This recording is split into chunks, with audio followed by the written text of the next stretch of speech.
So around 82, 83, the streets kind of changed with the introduction of crack cocaine, and you probably had a front window view. Oh yeah, man. Hey man, that cocaine, man. Man, look, man. I'm gonna tell you something.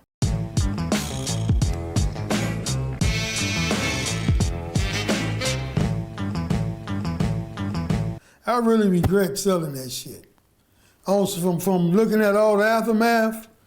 But when you go back to 82, 83, homie, when that shit first hit the scene, man, we was young motherfuckers, man. We ain't know about what the effects gonna be. We ain't knew none of that shit, man. All we know is that we could get a whole lot of fucking money from this little white shit right here. You know what I'm saying? And that's what we started doing, homie. We was getting money, but we was really fucking up and tearing up and destroying the neighborhood that we say we loved. You know what I'm saying? Because I knew when that crack hit, you know what I'm saying, you had people that never even hit a joint in their life, never got high in their life, started smoking cocaine and lost everything. All the fine little high sedity bras in school to be like, oh, we don't want to fuck with no gangsters. Oh, we don't deal with y'all. Them the same ones that was knocking on the door at 2 a.m, you know what I'm saying, trying to eat a motherfucker up to get a blast. No. You know, turned into strawberries. You know, so and then you gotta think about the influx of all the guns. We was having we might have a 45 every now and then, but we was mostly having like 38s and motherfucking 380s, you know what I'm saying, deuce 5s. I know we had a M1, but shit, when that crack hit, man, we got Thompsons, Uzis, AK-47s, Mini 14s, SKSs. Yeah, come on, man. No, shit. And back then, you could just walk into the gun shop and buy a rifle. Just right, go walk right in there and buy it. Now, you know, you said a real OG term a moment ago that I don't think a lot of people gonna know what it means, but you called a woman a strawberry. Oh yeah. most of the world watches the oh, strawberry. Man. What's a strawberry? Strawberry, you know what I'm saying? Strawberry was a female that got on that crack cocaine and to do anything to get a blast. Whatever you want to do, she would have did it. You know what I'm saying? To get a hit of that cocaine.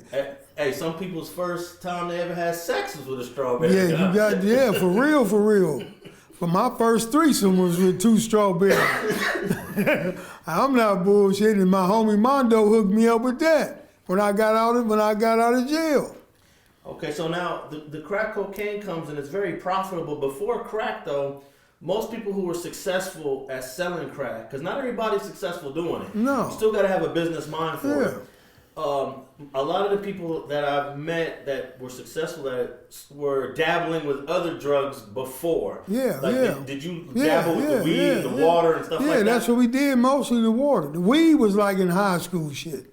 You know what I'm saying? In high school, selling joints and, you know what I'm saying, we stealing motherfuckers' weed plants out their backyard, drying them out, then selling $5 bags. I mean, $5 bags of weed, 5 fingers for $10. And we talking about stress? Yeah, ain't nothing but stress. You ain't found no Colombian back then. You know, after that first it was stress, then you had that motherfucking Colombian. You know what I'm saying? That bow, they used to call bow, Colombian, that red and that green, that Colombian. And then you had tie stick.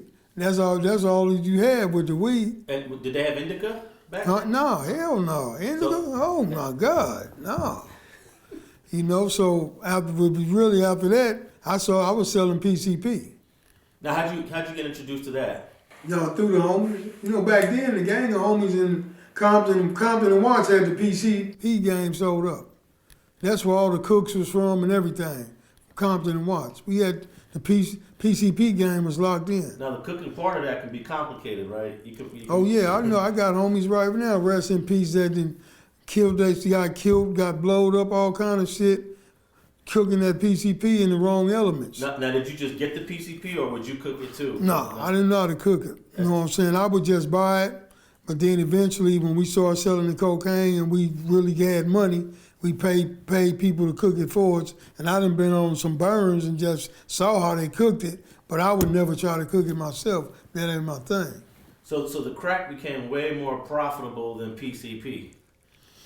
No, not really. Because like out here, PCP, you know what I'm saying? You could, back then, you could go, you could go spend, say, like $20,000 on a show, and you could end up making like, you know what I'm saying, 200 or 100, 150 off, depending on how good it is. Because that PCP, if you cook it real good and you come back to bomb, you could actually make a gallon into a gallon. You could cut a gallon into another gallon. So that's already, you know what I'm saying, quadrupling your profit. Plus, it was more profitable when you send it out of town. So like D.C., they loved us in D.C. Yeah. And Texas and D.C. California PCPs all over America. Yeah, but that Texas and D, because like you say you sell a gallon out here for $10,000, you go to D.C., you selling it for $30,000. Yeah, but at some point you leave the PCP behind and just stick with the crack. Now we were still doing both. Because my boy, me and Mondo was hooked up together. My homie Mondo. You know what I'm saying? That's like my brother. You know what I'm saying? We was hooked up together. You know what I'm saying? And so we had foods cooking the PCP, but we were selling gallons and half a gallons and shit like that. And we still had the cocaine. Thanks for watching StreetTV.net. If you're not subscribed, please hit that button below and click the bell to receive alerts and notifications. Feel free to comment below so you can give us your feedback, and be sure to watch the 2 related episodes to the right. If you want to support this platform or follow us on social media, visit the links in the description. And thanks for watching StreetTV.net.